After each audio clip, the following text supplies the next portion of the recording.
Hello guys, in this video I will share with you how to change the appearance of File Explorer when you first open it. Pay attention to this little arrow to follow the steps.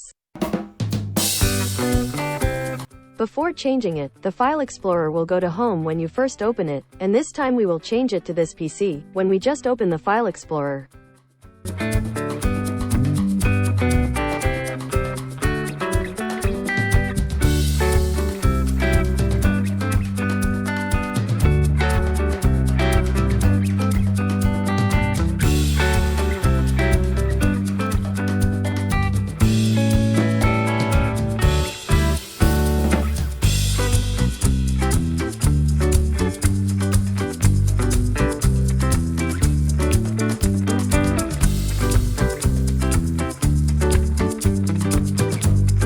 Okay guys.